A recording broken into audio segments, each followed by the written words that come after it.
I'm sure you guys all saw that horrifying news about the Delta plane crash in Toronto this week, where we were all incredibly relieved to hear that nobody passed away because the plane's wing was sheared off and it flipped upside down as it landed at Toronto Pearson Airport. But just one day after that crash, sorry, I'm mad.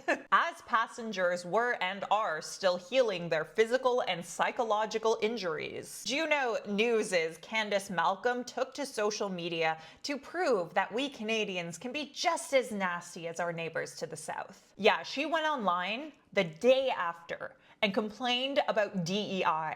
And if you're wondering why I care about one person saying something awful, I want to be clear to you about who this is. This is the person who Pierre Poilievre sat down for a rare one-on-one interview with that was published on Thursday. She also happens to be the wife of a Shopify executive.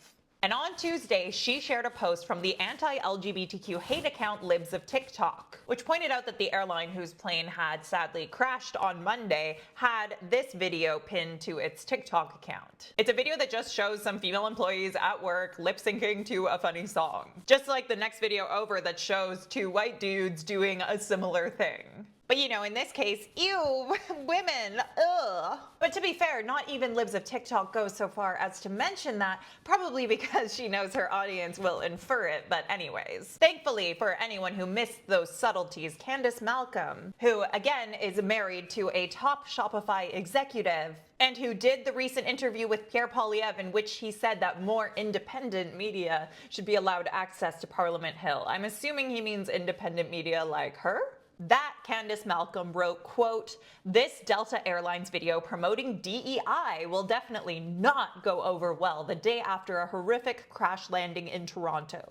We care about safety and competency, not diversity. Enough already." What is wrong with you? But you know what? I actually care about safety and competency too. Like if something were happening where people were being hired or not hired based on something like their race or gender, that would be bad because it would mean that the most objectively qualified person isn't getting the job. So, you know, if studies prove that people of color are being discriminated against in workplace hiring, that means the people doing the hiring aren't doing it based on pure merit, because anyone with half a brain can understand that if people have some ingrained subconscious tendency to discriminate when they're hiring, which again has been proven in studies, then to actually allow for the most qualified candidate to get the job, you're going to have to take some steps to mitigate those biases or compensate for them.